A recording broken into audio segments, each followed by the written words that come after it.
দর্শক বন্ধুরা 2026 বিশ্বকাপ যতই ঘনিয়ে আসছে ততই প্রতিটি ম্যাচ ব্রাজিলের জন্য হয়ে উঠছে পরীক্ষার মঞ্চ। নামটা ব্রাজিল, কিন্তু এখন আর শুধু নামেই ম্যাচ জেতা যায় না।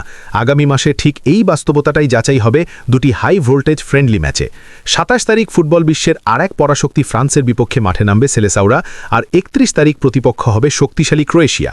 এই দুই ম্যাচ ঘিরেই ফুটবল প্রেমীদের মনে একটাই বড় প্রশ্ন, এই মুহূর্তে ব্রাজিলের সেরা স্টার্টিং 11টা আসলে কেমন হতে পারে? কোন ফরমেশনে খেলবে দল, কারা পাবেন সুযোগ, আর কারাই বা থাকবেন বেঞ্চে? এই ভিডিওতে আমরা ঠিক সেটাই বিশ্লেষণ করার চেষ্টা করব, এমনভাবে যাতে শেষ পর্যন্ত দেখলে পুরো ছবিটা পরিষ্কার হয়ে যায়। প্রথমেই আসি সবচেয়ে বড় ও স্পর্শকাতর প্রশ্নে, নেইমার জুনিয়র। ব্রাজিলের পুরো ট্যাকটিক্যাল কাঠামোই অনেকাংশে নির্ভর করছে এই একজন ফুটবলারের ওপর। নেইমার যদি দলে থাকেন তাহলে ব্রাজিল এক ধরনের ফুটবল খেলবে, আর যদি না থাকেন তাহলে পুরো ফরমেশনটাই বদলে যাবে। আমার ব্যক্তিগত বিশ্লেষণ অনুযায়ী নেইমার এই সিরিজ দিয়ে জাতীয় দলে ফেরার খুবই জোরালো সম্ভাবনা রয়েছে, আর তিনি ফিরলে ব্রাজিলকে প্রায় বাধ্য হয়েই 4-2-3-1 ফরমেশনে খেলতে হবে। তাই আজকের পুরো আলোচনা এই ফরমেশন ধরেই এগোবে। এই ফরমেশনের প্রথম এবং সবচেয়ে নির্ভরযোগ্য নামটা গোলকিপার পজিশনে। এখানে কোনো বিতর্ক নেই, অ্যালিসন বেকার এই মুহূর্তে ব্রাজিলের নাম্বার 1 গোলকিপার। তার অভিজ্ঞতা, রিফ্লেক্স এবং বড় ম্যাচের মানসিকতা সব মিলিয়ে তিনি অন্যদের থেকে অনেকটাই এগিয়ে। তার বিকল্প হিসেবে স্কোয়াডে থাকতে পারেন এডারসন, হুগো সোজা কিংবা বেন্তো ম্যাথেউস। তবে বেন্তো বর্তমানে অফ ফর্মে থাকায় বাস্তবসম্মতভাবে দেখলে অ্যালিসন, এডারসন এবং হুগো সোজাকেই স্কোয়াডে দেখা যেতে পারে। কিন্তু স্টার্টিং একাদশে অ্যালিসনই থাকছেন, এতে কোনো সন্দেহ নেই। এবার আসি রাইট ব্যাক পজিশনে, যেখানে ব্রাজিলকে বেশ কৌশলী সিদ্ধান্ত নিতে হবে, কারণ ফ্রান্সের মতো দলের বিপক্ষে এলতে হলে ডান পাশ দিয়ে আক্রমণ ঠেকানোটা খুবই গুরুত্বপূর্ণ। কিলিয়ান এমবাপ্পে ও ওসমান ডেম্বেলের মতো উইঙ্গারদের মোকাবিলায় এখানে অতিরিক্ত ডিফেন্সিভ স্টেবিলিটি দরকার। যদি কোচ ডিফেন্সিভ অপশন বেছে নেন তাহলে এডার মিলিতাওকে এখানে ব্যবহার করা যেতে পারে। তবে আমার ধারণা কার্লো আনচেলত্তি তুলনামূলক ব্যালেন্সড অপশন হিসেবেই ভ্যান্ডারসনকে এগিয়ে রাখবেন। তাকে অতিরিক্ত ওভারল্যাপের স্বাধীনতা না দিয়ে কন্ট্রোলড ভূমিকায় খেলানো হতে পারে। ভ্যান্ডারসনের সাম্প্রতিক ফর্মও তাকে এই পজিশনের জন্য শক্ত প্রার্থী করে তুলেছে। তার ব্যাকআপ হিসেবে ওয়েসলি থাকবেন, যিনি একাধিক পজিশনে খেলতে পারার কারণে দলে আলাদা গুরুত্ব পাচ্ছেন। সেন্টার ব্যাকে আসলে ব্রাজিলের চিত্রটা বেশ পরিষ্কার। ফিট থাকলে গ্যাব্রিয়েল মাগালেস এবং মার্কিনিওসই হবেন প্রথম পছন্দ। এই দুজনের বোঝাপড়া ও অভিজ্ঞতা বড় ম্যাচে ব্রাজিলের জন্য বিশাল প্লাস পয়েন্ট। তৃতীয় সেন্টার ব্যাক হিসেবে এডার মিলিতাওয়ের নাম আসছে, যদিও ইনজুরির কারণে তিনি এখনও পুরোপুরি ম্যাচ ফিট নন।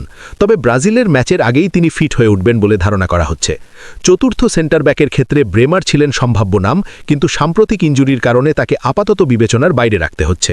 ফলে আলেকজান্ডার রিবেইরো, ফেব্রিসিও ব্রুনো কিংবা দানিলোর মতো খেলোয়াড়দের মধ্যে থেকেই কাউকে নেওয়া যেতে পারে।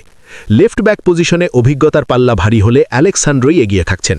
ফ্লেমিঙ্গোর হয়ে নিয়মিত খেলার সুবাদে ম্যাচ ফিটনেস ও ট্যাকটিক্যাল ডিসিপ্লিন দুটোই তার পক্ষে যাচ্ছে।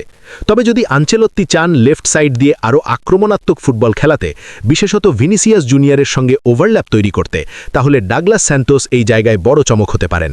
তবুও স্টার্টিং একাদশে আপাতত আলেক্সান্দ্রোর সম্ভাবনাই বেশি। মিডফিল্ডে বরাবরের মতোই ব্রাজিল ডাবল পিভট ব্যবহার করতে পারে। ব্রুনো গিমারেজ ইনজুরির কারণে না থাকায় ক্যাসিমিরোর সঙ্গী হিসেবে আন্দ্রে স্যান্টোসের নামটাই সবচেয়ে জোরালোভাবে শোনা যাচ্ছে।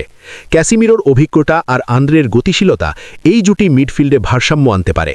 তাদের বিকল্প হিসেবে গার্সন কিংবা আতালান্তার এডারসন থাকবেন। আর অ্যাটাকিং মিডফিল্ডার পজিশনে যদি নেইমার মাঠে নামেন তাহলে এই জায়গায় আর কাউকে নিয়ে আলাদা চিন্তা করার দরকার পড়বে না। দীর্ঘদিন পর নেইমারের প্রত্যাবর্তন মানেই ব্রাজিলের আক্রমণে নতুন প্রাণ। উইংয়ে আসলে খুব বেশি ধোঁয়াশা নেই। ডান উইংয়ে সাম্প্রতিক পারফরমেন্সের ভিত্তিতে এস্তেভাও উইলিয়ানি এগিয়ে থাকছেন।